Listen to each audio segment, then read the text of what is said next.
O gaano kahalaga na maging alerto sa mga oras na ito? Naisip mo ba kung ang lahat ng mga relihiyon na nagbabanggit kay Jesus o gumagamit ng Biblia ay talagang Kristiyano? Ang katotohanan ay maraming mga lobo na nakikilala bilang mga tupa tulad ng binalaan tayo ni Kristo. Ngayon pupunta tayo sa Unmask 5 na mga relihiyon na, bagaman tila Kristiyano sila sa unang sulyap, talagang lumihis ng ganap mula sa totoong pananampalataya. Binalaan tayo ng Diyos sa kanyang salita na dapat nating patunayan ang mga espiritu, 1 Juan 4:1, at may mabuting dahilan. Ang mga relihiyon na ito ay niloko ng milyong mga tao na nagdadala sa kanila sa mga kalsada na lumayo sa kaligtasan na si Jesucristo lamang ang maaaring mag-alok. Ang ilan ay gumagamit din ng Biblia, ngunit nag-twist sila at nagdaragdag ng kanilang sariling mga paghahayag na sumasalungat sa mga pangunahing turo ng pananampalataya.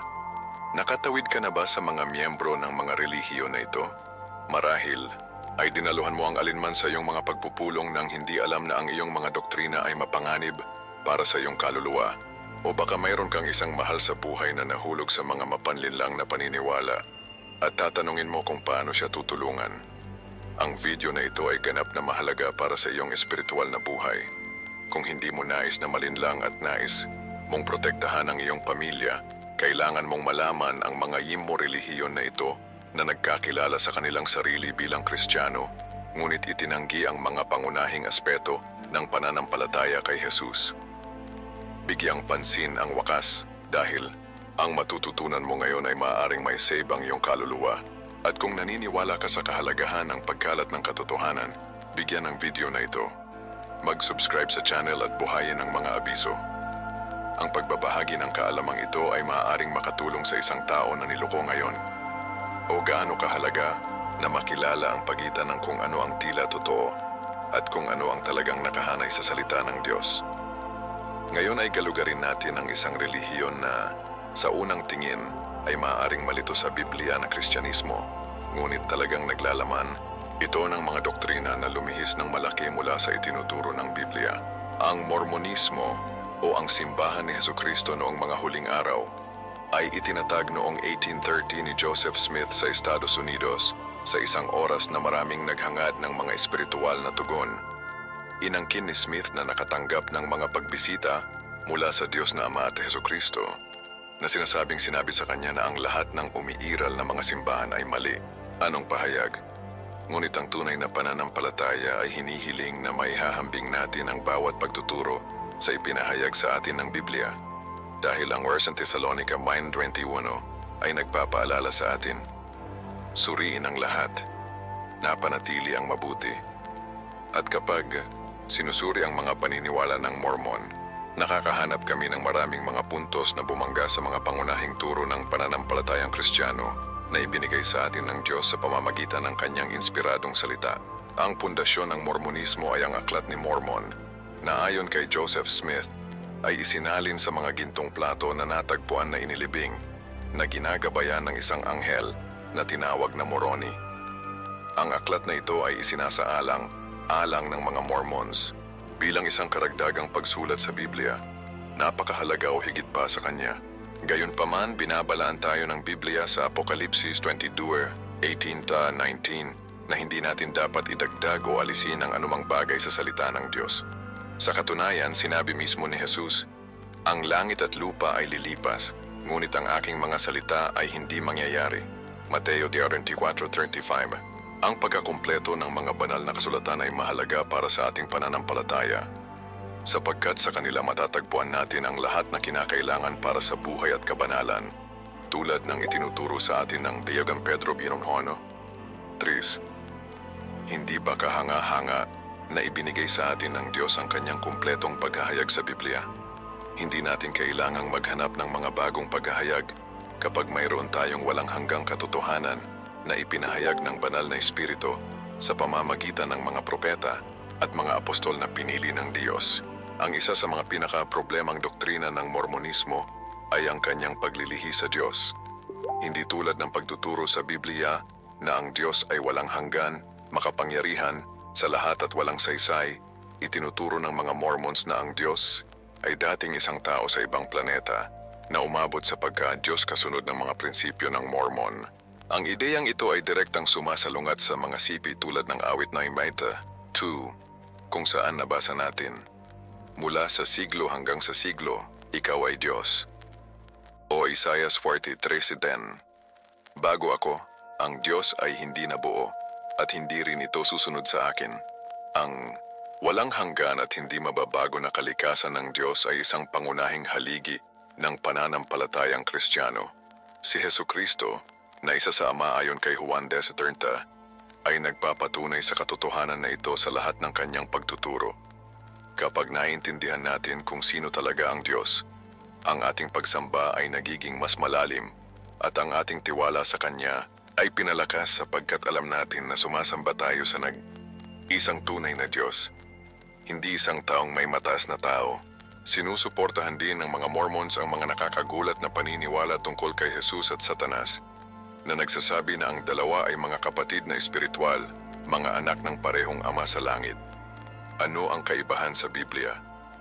Sa mga banal na kasulatan, si Jesus ay ipinakita bilang walang hanggang pandiwa na nasa simula ng Diyos at ay Diyos, Juan 1:1-2. Siya ang tagalikha ng lahat ng mga bagay, kasama na ang Los Angeles, na kung saan si Lucifer ay bago ang kanyang pagkahulog. Colosas 1:16. Malinaw. Dahil sa lahat ng mga bagay ay nilikha, ang mga nasa langit at sa mga nasa mundo, nakikita at hindi nakikita, maging mga ito, maging mga domain man, maging punong, guro, maging kapangyarihan, ang lahat ay nilikha sa pamamagitan niya at para sa Kanya. Ang buong pagka-Diyos ni Kristo ay mahalaga para sa ating kaligtasan, sapagkat ang Diyos lamang mismo ang maaaring magbayad ng presyo para sa ating mga kasalanan. Kapag naiintindihan natin kung sino talaga si Jesus, ang ating pananampalataya ay nakaugat sa katotohanan na ipinahayag ng Diyos, hindi sa haka ng tao. Marahil ang pinaka-nag-aalala na paglihis ng Mormonismo ay ang kanilang pagtuturo na ang mga tao ay maaaring maging mga Diyos at pamahalaan ang kanilang sariling mga mundo, kasunod ng parehong landas tulad ng paglalakbay ng kanilang Diyos. Ang doktrinang ito ay nakalulungkot na sumasalamin sa unang tukso sa Hardin ng Eden, nang sinabi ng ahas kay Eva, "Ikaw ay magiging katulad ng Diyos." Genesis 3:5. Ang Biblia ay nagtatatag ng isang malinaw na pagkakaiba sa pagitan ng lumikha at ng paglikha. Ipinapahayag ni Isaiah 43:10, "Ikaw ang aking mga saksi," sabi ni Jehovah, "at ang aking lingkod na pinili ko upang makilala mo ako at naniniwala at naiintindihan mo na ako mismo. Bago ako, ang Diyos ay hindi nabuo at hindi rin ito susunod sa akin." Ang pangakong ito ng Diyos ay sumasalungat sa pagpapakumbaba at pag-asa ng Diyos na itinuro ni Jesus. Ang kaligtasan, ayon sa Biblia, ay hindi binubuo ng pagiging mga Diyos, ngunit makipagkasundo sa nag-iisang tunay na Diyos sa pamamagitan ng pananampalataya kay Hesukristo na namatay para sa ating mga kasalanan at muling nabuhay para sa ating katwiran. Hindi ba sapat ang mabuting balita na ito? Nag-aalok ang Diyos sa atin ng kapatawaran, buhay na walang hanggan at pakikipag-ugnay sa Kanya, hindi ang maling pangako ng isang personal na pagka-Diyos. Gaano kahalaga ito, mahal na mga kapatid, upang malaman ang katotohanan na nagpapalaya sa atin. Ngayon ipinagpapatuloy natin ang aming espiritual na paglalakbay sa pamamagitan ng paggalugad ng ibang relihiyon na, bagaman ginagamit ang Biblia at nagsasalita tungkol kay Hesukristo, ay nananatiling may malaki mula sa pangunahing mga turo ng pananampalatayang Kristiyano. Ang mga saksi ni Jehovah ay itinatag sa pagtatapos ng ika-19 na siglo ni Charles Taze Russell na nagsimula bilang isang independyenteng eskolar ng Biblia, ngunit sa lalong madaling panahon binuo, napaka-partikular na interpretasyon ng mga banal na kasulatan. Ang nagsimula bilang isang maliit na pangkat ng pag-aaral sa Biblia sa Pennsylvania, ay naging isang samahan sa mundo na may milyong mga tagasunod. Ngunit habang ipinapaalala nito sa amin ang dua mga taga-Korinto Allen B. Bartin, si Satanas mismo ay nagtago ng kanyang sarili bilang isang anghel ng ilaw. Sa makatuwid, hinihikayat tayo ng salita ng Diyos na suriin ang lahat ng mga bagay at mapanatili ang mabuti. Paghahambing ng bawat pagtuturo sa katotohanan na ipinahayag sa Biblia. Ang mga saksi ni Jehovah ay gumagamit ng kanilang sariling bersyon ng Biblia na kilala bilang pagsasali ng New World. na binago upang suportahan ang kanilang natatanging mga doktrina. Halimbawa sa Juan 1:1, kung saan sinasabi ng karamihan sa mga pagsasalin na at ang pandiwa ay Diyos. Sabi ng kanyang bersyon, at ang pandiwa ay isang Diyos, na nagpapakilala ng isang hindi tiyak na artikulo na hindi umiiral sa orihinal na teksto ng Greek. Panganib na binabago ang salita ng Diyos. Babala sa amin ang Kawikaan 36. Huwag mong idagdag sa iyong mga salita, kaya hindi mo kayo sinaway at matatagpuan ng sinungaling. Ang totoong pananampalataya ay batay sa ipinahayag ng Diyos, hindi ang nais sabihin ng mga tao. Itinuro sa atin ni Jesus na malaman ang katotohanan at ang katotohanan ito ay hindi nagbabago sa paglipas ng panahon o sa mga interpretasyon ng tao. Malinaw ang Biblia. Ang lahat ng banal na kasulatan ay inspirasyon ng Diyos at kapaki-pakinabang na magturo upang mag-reader grow, iwasto, magturo sa hustisya. 2 Timoteo 3:16. Ang isa sa mga pinakamakabuluhang pagkakaiba, iba ng doktrina ng mga saksi ni Jehovah, ay ang kanyang pagtanggi sa pagka-Diyos ni Jesus. Kinumpirma nila na si Jesus ay nilikha ng Diyos bilang Arkanghel Michael, na isang makapangyarihang nilalang, ngunit hindi ang Diyos ay nagkatawang tao. Gaano kalayo ito ang itinuturo ng Biblia? Sa Filipos 2:6, binanggit ni Pablo si Kristo. Alin, na nasa anyo ng Diyos ay hindi tinantya ang pagiging pantay sa Diyos bilang isang bagay na kumapit. Si Jesus mismo ay tinanggap ang pagsamba, Mateo 28:17, at pinatawad ang mga kasalanan, Marcos 2:7. Ay kumikilos na ang Diyos lamang ang maaaring gumanap. Noong Juan 8:28 idineklara ni Jesus, bago si Abraham ako, gamit ang parehong pangalan na ipinahayag ng Diyos kay Moises sa nasusunog na bush. Ang pagka-Diyos ni Kristo ay hindi isang menor de edad na teolohikal na detalye. Mahalaga ito para sa ating kaligtasan. Ang Diyos lamang ang maaaring magbayad ng walang hanggan na presyo para sa kasalanan ng sangkatauhan. Kung si Jesus ay hindi Diyos, ang ating pananampalataya ay itinayo sa buhangin.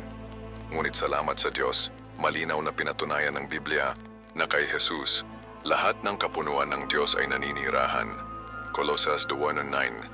Ang isa pang may problemang pagtuturo ng mga saksi ni Jehovah ay ang kanyang paniniwala na 144,000 katao lamang ang nasa langit, habang ang natitirang pagtitipid ay mabubuhay, magpakailanman sa isang lupang paradisyakal.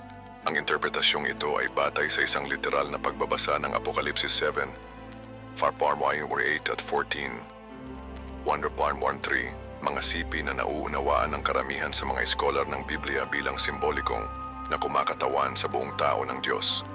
Ang Biblia ay nagsasalita tungkol sa isang malaking pulutong na walang masasabi sa lahat ng mga bansa at tribo at mga tao at wika na nasa harap ng trono at sa pagkakaroon ng kordero. Pahayag 7:9. Si Jesus mismo ay nagsabi, sa bahay ng aking ama maraming mga tirahan. Pumunta ako kung gayon upang maghanda ng lugar para sa iyo. Juan 4:2. Hindi ba kahanga? Hanga na malaman na ang Diyos ay naghanda ng isang lugar para sa lahat na nagtitiwala sa Kanya. Ang kaligtasan ay hindi limitado sa isang tiyak na numero, ngunit magagamit para sa lahat ng naniniwala. 1:3-16. Nais ng Diyos na ang lahat ng tao ay maligtas at makarating sa kaalaman ng katotohanan. 1 Timoteo 20:4. Tinanggihan din ng mga saksi ni Jehovah ang krus bilang isang simbolo ng Kristiyano na nagtuturo na namatay si Jesus sa isang patayong kahoy na walang crossbar. Ang posisyon na ito ay sumasalungat hindi lamang sa makasaysayang katibayan sa Roman crucifixion, kundi pati na rin ang malalim na espiritual na kahulugan na ibinibigay ng Biblia sa krus. Sumulat si Pablo, malayo mula sa akin hanggang sa luwalhati, ngunit sa krus ng ating Panginoong Hesukristo. Galatia 6:14. Ang krus ay kumakatawan sa perpektong sakripisyo ni Kristo, kung saan dinala niya ang ating mga kasalanan at pinagkasundo tayo ng Diyos. Bilang karagdagan, itinanggi nila ang pagkakaroon ng impyerno bilang isang lugar ng walang hanggang parusa sa kabila ng katotohanan na malinaw na uusapan siya ni Jesus sa mga sipi tulad ng Mateo 25:46, at pupunta sila sa walang hanggang parusa at ang matuwid hanggang buhay na walang hanggan. Ang pagtuturo sa pangwakas na paghatol ay isang mahalagang bahagi ng Ebanghelyo. Ang Diyos ay patas at ang kanyang hustisya ay nangangailangan ng kasalanan na parusahan. Ngunit sa kanyang dakilang pag-ibig, ipinadala niya ang kanyang anak upang ang lahat ng mga naniniwala sa kanya ay hindi makaligtaan, ngunit may buhay na walang hanggan. Tinatanggap ng tunay na pananampalataya ang lahat ng turo ng Biblia, maging ang mga bahagi na mahirap para sa atin na maunawaan o tanggapin. Nakatagpo ka na ba ng mga saksi ni Jehovah na humipo sa iyong pintuan? Ang pag-ebanghelyo nito ay maaring maging buwis at batay sa mga doktrina na lumihis ng malaki mula sa makasaysayang pananampalataya ng Kristiyano. Bilang mga tagasunod ni Kristo, dapat tayong maging laging handa na ipakita ang pagtatanggol na may kaamuan at paggalang higit sa lahat na humihiling ng dahilan ng pag-asa sa iyo. 1 Pedro 3:3. Hindi sapat na malaman kung ano ang pinaniniwalaan natin. Dapat nating maunawaan kung bakit naniniwala tayo at kung paano ito naiiba sa ibang mga turo. Hinihikayat tayo ng Biblia na arbitantly makipagtalo para sa pananampalataya na ibinigay sa mga banal. Judas 1:3. Hindi ito nangangahulugan na dapat tayong maging kombinasyon o walang respeto, ngunit ipinagtatanggol natin ang katotohanan ng may pagmamahal at katatagan. Alalahanin na ang aming layunin ay hindi upang manalo ng isang argumento, ngunit upang gabayan ang mga tao patungo kay Hesukristo na ang daan, katotohanan at buhay. Juan Person Prayer 6. Tinatawag tayo ng Diyos na mahalin pa ang mga hindi sumasang, ayon sa teolohikal, na nagdarasal upang ang banal na espiritu ay nagpapakita ng buong katotohanan na matatagpuan lamang kay Kristo Jesus, ang ating tagapagligtas. Ano ang isang pagpapala ay upang makilala ang pagitan ng katotohanan at pagkakamali sa mga oras na ito ng espiritual na pagkalito. Ipinagpapatuloy namin ang aming paglalakbay sa pamamagitan ng mga relihiyon na, bagaman gumagamit sila ng mga Kristiyanong terminolohiya, lumayo sa mga pangunahing turo ng pananampalataya sa Biblia. Ngayon ay pag-uusapan natin ang tungkol sa Church of Unification, na kilala rin bilang Moonism, na itinatag noong 1954 ni Sun Myung Moon sa South Korea. Ang kilusang ito ay lumitaw sa isang konteksto ng post-war, kung maraming tao ang naghahanap ng pag-asa at kahulugan sa gitna ng kaguluhan. Si Moon, isang karismatik at mapanghikayat na tao, ay nagsimulang mangaral na nakatanggap siya ng isang espesyal na paghahayag ni Hesukristo noong siya ay 16 taong gulang lamang. Ayon sa kanyang patutuo, tinanong siya ni Jesus na makumpleto ang misyon na hindi niya matatapos sa mundo. Ano ang isang bold at kabaligtaran na pahayag sa itinuturo sa atin ng Biblia, tulad ng paalala sa atin ng Galatia 1:8. Ngunit kung tayo kahit na o isang anghel mula sa langit ay magpahayag ng ibang ebanghelyo na naiiba sa inihayag natin, maging anathema. Ang pinaka nababahala sa turo ni Moon ay ang kanyang pahayag na isang bagong Mesyas na nagpapahayag na si Jesus ay nabigo sa kanyang misyon dahil hindi siya nagpakasal o nagtatag ng isang perpekto na pamilya. Ang pahayag na ito ay direktang sumasalungat sa salita ng Diyos na nagpapakita na perpektong tinupad ni Jesus ang kalooban ng Ama. Sa krus sinabi ni Jesus, natupok, Juan 19:30, na nagpapahiwatig na nakumpleto na niya ang gawaing pagtubos na gumanap. Tiniyak sa atin ang aklat ng Hebreo na si Kristo, na nag-alok ng isang solong sakripisyo para sa mga kasalanan, ay nakaupo sa kanang kamay ng Diyos. Hebreo 10:12. Malinaw ang Biblia. Si Jesus ay hindi nabigo. Siya ay nagtagumpay sa kasalanan at kamatayan at ngayon ay nakaupo sa kanang kamay ng Ama na namamagitan para sa amin. Hindi ba hanga na malaman na mayroon tayong isang tagapagligtas na perpektong nakumpleto ang gawain ng ating kaligtasan? Sa loob nito maaari nating ganap na magtiwala dahil ang kanyang trabaho ay hindi kalahati o kailangang makumpleto ng anumang iba pang Mesyas. Naniniwala ang mga tagasunod ni Moon na siya at ang kanyang asawa ay ang totoong magulang ng sangkatauhan, isang bagong bersyon ni Adan at Eva na hindi nahulog sa kasalanan. Ayon sa kanilang doktrina, sa pamamagitan nila ang totoong pamilya ay itinatag na laging nais ng Diyos.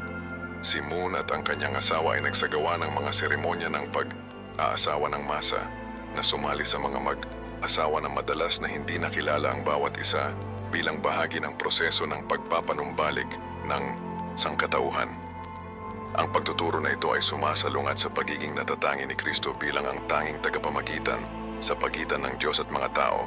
Ang Biblia ay nagsasaad sa Juan Timoteo de Gorandorevi Kutewaimba sapagkat may isang Diyos lamang at isang solong tagapamagitan sa pagitan ng Diyos at mga tao, si Jesucristo na tao.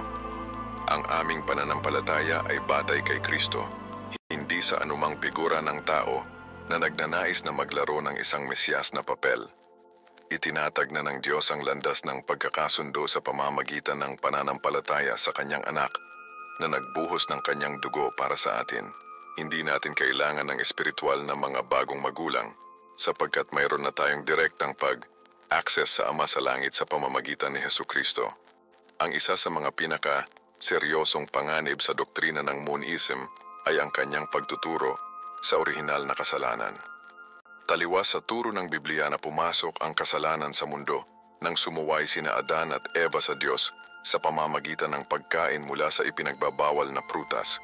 Genesis 3, itinuro ni Moon na ang orihinal na kasalanan ay sexual, ang bunga ng isang ipinagbabawal na ugnayan sa pagitan ni Eva at Satan na sinasabing kumuha ng pisikal na anyo. Walang batayan sa Biblia para sa kakaibang interpretasyong ito. Roma 5:12. Malinaw. Sa makatuwid, habang ang kasalanan ay pumasok sa mundo sa pamamagitan ng isang tao at para sa kamatayan, sa gayon, ang kamatayan ay ipinasa sa lahat ng tao sapagkat ang lahat ay nagkasala. Inilarawan ng Biblia ang kasalanan bilang pagsuway sa Diyos, hindi bilang isang tiyak na sexual na kilos. Ang pagbaluktot ng doktrina ng kasalanan ay humahantong sa isang maling unawa sa kaligtasan na nagmumungkahi na ang pinagpala na pag-aasawa ay kinakailangan upang linisin ang linya ng tao.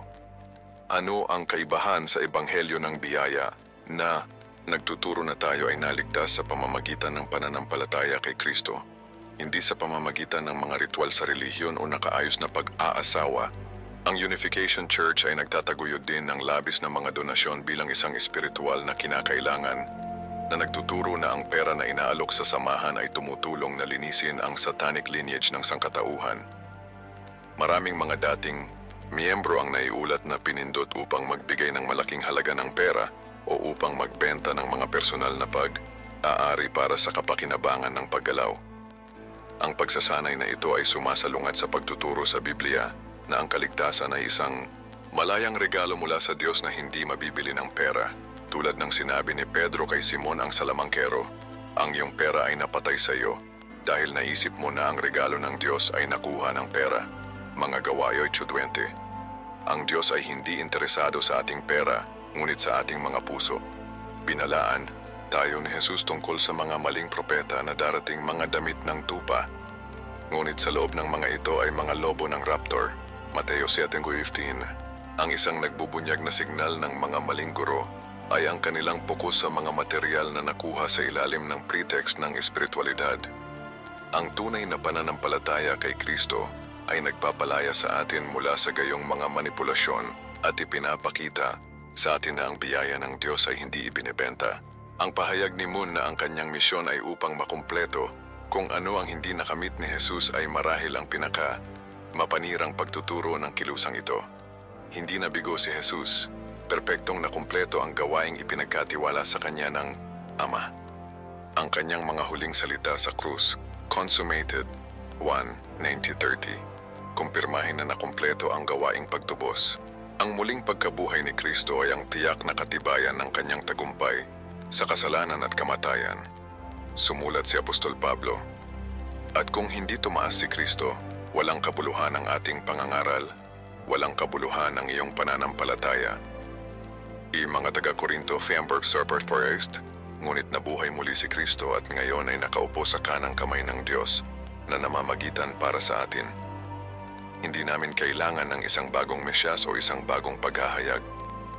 Ang pananampalatayang Kristiyano ay batay sa makasaysayang katotohanan na ang Diyos ay naging tao sa tao ni Jesucristo, na buhay ng isang perpektong buhay, namatay para sa ating mga kasalanan at muling nabuhay sa ikatlong araw. Ang katotohanan ito ay ang pananampalataya na dating ibinigay sa mga banal, Judas Canopper 3, at hindi kailangang mabago, may update o nakumpleto ng sinuman. Kay Kristo mayroon tayong lahat ng mga bagay na kabilang sa buhay at kabanalan. 2 Pedro 1:3. Bakit titingnan natin sa ibang lugar kung ano ang mayroon na tayo na kumpleto dito? Napakaganda ng patuloy na paggalugad ng mga mahahalagang issue para sa ating pananampalataya. Ipinagpapatuloy namin ang aming espiritual na paglalakbay sa pamamagitan ng pagsusuri ng isa pang kilusang relihiyoso na, bagaman ito ay nagdadala ng pangalan ng Kristiyano, ay lumilipat sa mga pangunahing turo ng Biblia. Ang Christian Science ay itinatag noong 1879 ni Mary Baker Eddy, isang babae na, pagkatapos makaranas ng pagbawi na itinuturing niyang makahimalang matapos ang isang malubhang pagkahulog, ay nakabuo ng isang sistema ng mga paniniwala na pinagsasama ang mga elemento ng Kristyanismo na may metaphysical na mga ideya at positibong pag-iisip. Sumulat si Eddy ng isang libro na pinamagatang Science and Health na may susi sa mga banal na kasulatan na itinuturing ng mga tagasunod ng relihiyon na ito bilang autorisado bilang Biblia. Ngunit habang ipinapaalala sa amin ng mga kawikaan, ang 30 Mayo 6, ang bawat salita ng Diyos ay malinis. Huwag idagdag sa iyong mga salita upang hindi ka sinaway at matagpuan na sinungaling. Ang tunay na pananampalataya ay batay lamang sa salita ng Diyos, hindi sa mga interpretasyon ng tao na sumasalungat sa kanilang pangunahing mga turo. Itinuturo ng Christian Science na ang material na mundo ay isang ilusyon at na ang lahat ay espiritual lamang. Ayon sa doktrinang ito, bagay, kasalanan, sakit at kamatayan ay walang layunin na katotohanan, ngunit mayroon lamang sa pag-iisip ng tao bilang isang resulta ng isang maling pag-iisip. Ano ang kaibahan sa pagtuturo sa Biblia? Malinaw na pinatunayan ng Biblia ang katotohanan ng material na mundo na nilikha ng Diyos at tinawag na mabuti. Genesis chapter 1. Si Jesus mismo ay nanirahan sa isang tunay na pisikal na katawan, nakaranas ng gutom, uhaw, pagod at sa wakas pisikal na kamatayan sa krus. Nagbabala si Apostol Juan, ang anumang espiritu na nagkukumpisal na si Jesucristo ay dumating sa laman ay mula sa Diyos. At ang bawat espiritu na hindi ipinagtapat na si Jesucristo ay dumating sa laman ay hindi sa Diyos. 1 Juan 4:2-3. Ang pagtanggi ng material na katotohanan ay hindi isang pagtuturo ng Kristiyano. Mas malapit ito sa sinaunang Gnosticism na matatag na nakipaglaban ang primitive church. Ang pananampalataya ng Biblia ay yumakap sa kapwa espiritual at material na katotohanan na kinikilala na ang Diyos ay nilikha pareho at na ang dalawa ay mahalaga sa kanilang pagtubos sa plano. Ang isa sa mga pinaka-mapanganib na pagkakamali ng agham na Kristiyano ay ang kanyang pagtanggi sa katotohanan ng kasalanan at sakit. Ayon kay Eddy, ang mga ito ay simpleng mga pagkakamali ng mortal na pag-iisip na maaaring maiwasto ng tamang pag-unawa sa Diyos. Ang pagtuturo na ito ay direktang sumasalungat sa salita ng Diyos na nagsasabi sa atin, kung sasabihin natin na wala tayong kasalanan, niloloko natin ang ating sarili at ang katotohanan ay wala sa atin. 1 Juan 1:8. Malinaw ang Biblia tungkol sa katotohanan at kabigatan ng kasalanan na naglalarawan nito bilang isang universal na kalagayan ng tao na nangangailangan ng banal na lunas ng krus. Si Jesus ay hindi lamang dumating upang turuan tayo na mag-isip ng tama. Dumating siya upang mamatay para sa ating tunay na mga kasalanan at muling pagkabuhay para sa ating katwiran, tulad ng sinabi ng mga Romano 8. Ngunit ipinakita ng Diyos ang kanyang pag-ibig sa atin kung saan ang pagiging makasalanan pa rin namatay si Kristo para sa atin.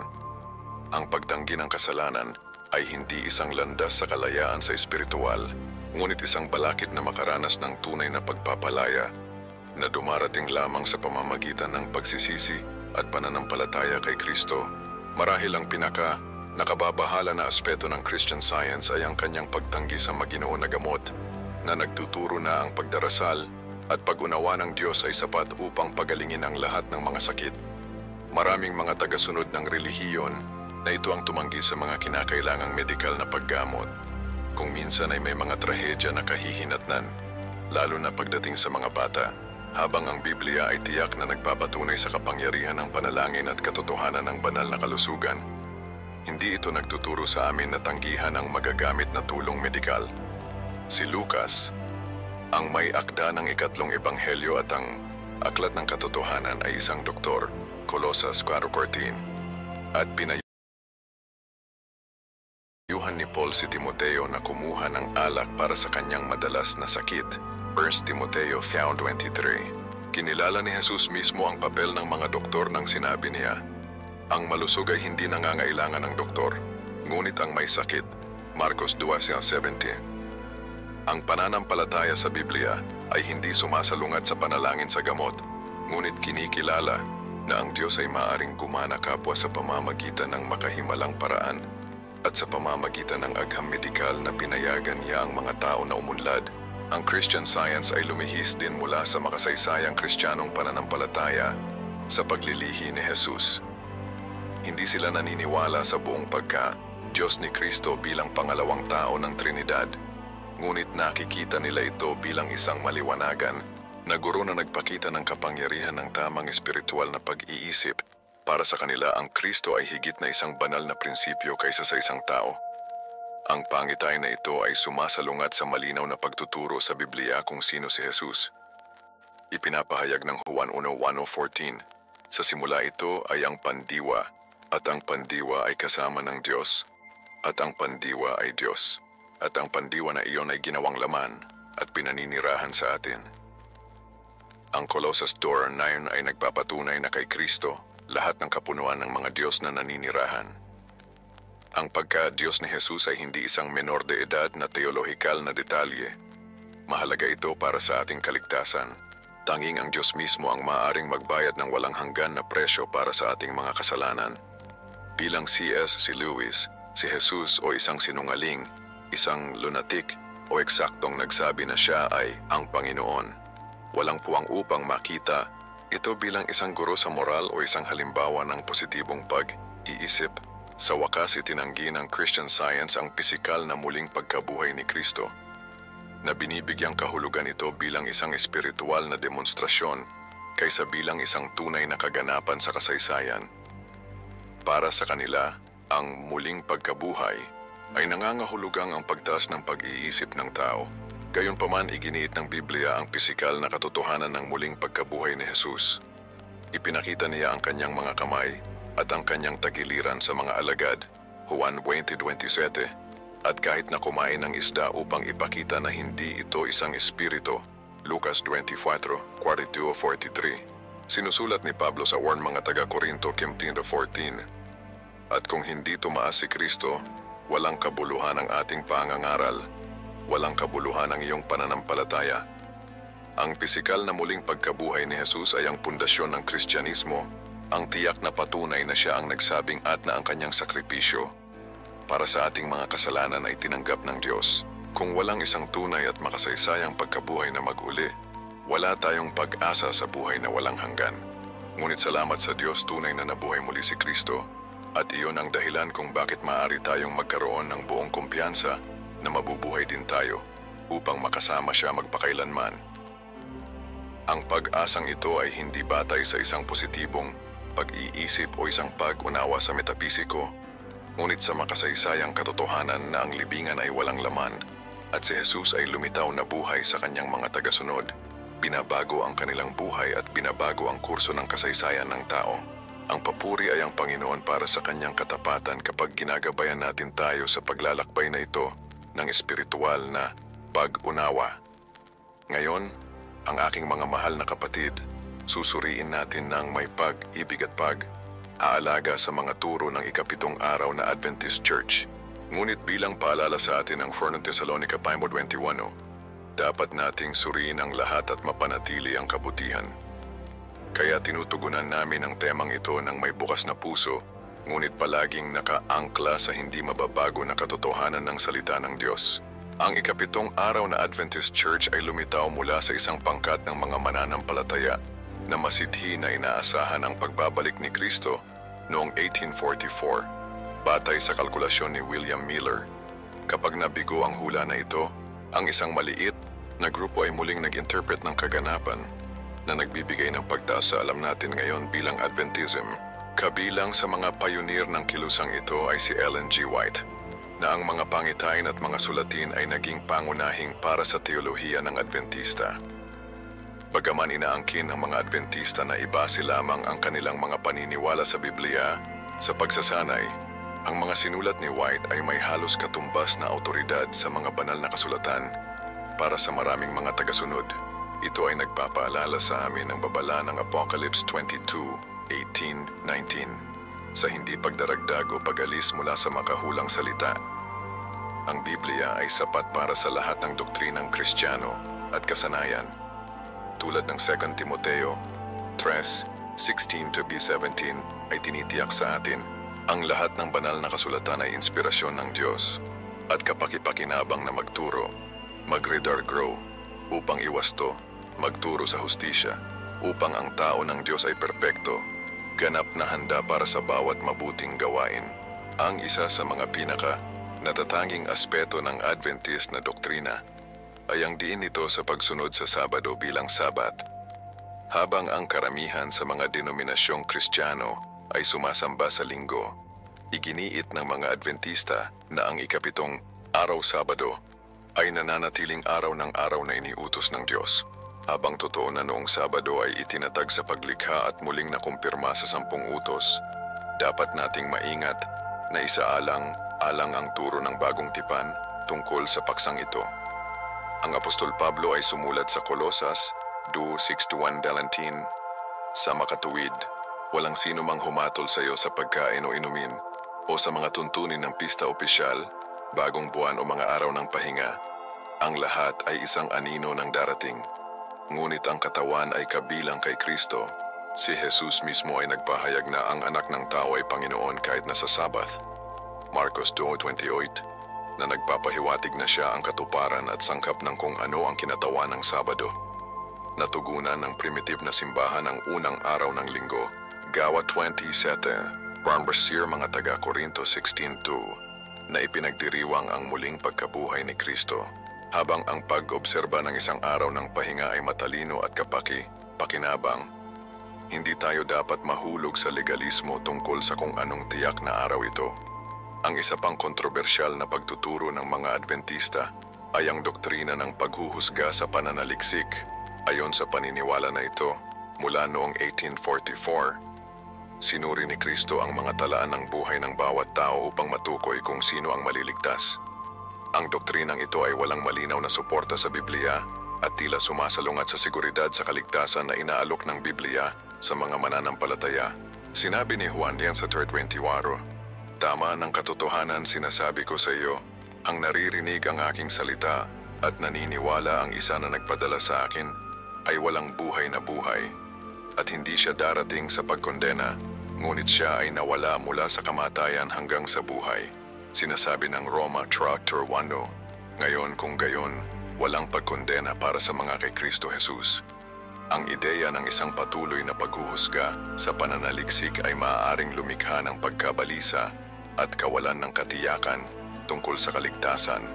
Kapag tiniyak sa atin ng Biblia na ang ating kaligtasan ay sigurado kay Kristo kung inilalagay natin ang ating pananampalataya, ang interpretasyong ito ay hindi lamang kulang sa isang solidong batayan sa Biblia, ngunit maaari ring hikayatin ng isang naghahati na saloobin sa ibang mga Kristiyano. Ang tatak ng hayop sa Apocalypse ay nauugnay sa pagsamba sa isang anti-Christian system, hindi sa tiyak na araw ng pagsamba. Nanalangin si Jesus para sa pagkakaisa ng kanyang mga tagasunod, 1 Timothy 21. At hinikayat tayo ni Pablo na mapanatili ang pagkakaisa ng Espiritu sa bond of peace. Mga taga-Efeso 4:3. Dapat tayong mag-ingat na huwag hatiin ang katawan ni Kristo sa pamamagitan ng mga isyu na hindi mahalaga para sa kaligtasan. Sa wakas, maraming mga Adventista ang sumusunod sa mga paghihigpit sa pagdidiyeta batay sa mga batas ng lumang tipan, lalo na ang pag-iwas sa pagkain na itinuturing na marumi sa Levitico. Gayunpaman sa bagong tipan, ipinahayag ni Jesus ang lahat ng mga pagkain na malinis, Marcos 7:19, at nakatanggap si Peter ng isang pangitain na nagpapatunay dito, Gawa 10:9-16. Sumulat si Pablo sa Roma 14:14, "Alam ko at nagtitiwala ako sa Panginoong Hesus na walang marumi sa kanyang sarili. Ngunit para sa mga nag-iisip ng isang bagay ay marumi, para sa kanya ito. Habang ang isang malusog na dieta ay mahalaga para sa pangangalaga ng ating katawan bilang isang templo ng banal na espiritu, hindi tayo dapat gumawa ng mga paghihigpit sa pagkain ng isang bagay ng hustisya o kaligtasan. Ang mga minamahal na kapatid, kapag sinusuri ang mga turo na ito, tandaan na ang ating pangunahing diskarte ay dapat na si Hesukristo at ang kaligtasan na inalok niya sa atin sa pamamagitan ng biyaya sa pamamagitan ng pananampalataya. Tulad ng sinasabi ng Efeso 2:8-9, sapagkat sa pamamagitan ng biyaya ikaw ay naligtas sa pamamagitan ng pananampalataya at hindi ito sa iyo, sapagkat ito ang regalo ng Diyos, hindi para sa mga gawa upang walang sino mang glories. Habang ang mga Adventista ay nagbabahagi ng maraming pangunahing paniniwala sa iba pang mga Kristiyano, dapat tayong maging matulungin sa mga doktrina na maaaring ilihis ang ating pansin mula sa pagiging simple at sapat ng Ebanghelyo. Naway gabayan tayo ng banal na espiritu ng lahat ng katotohanan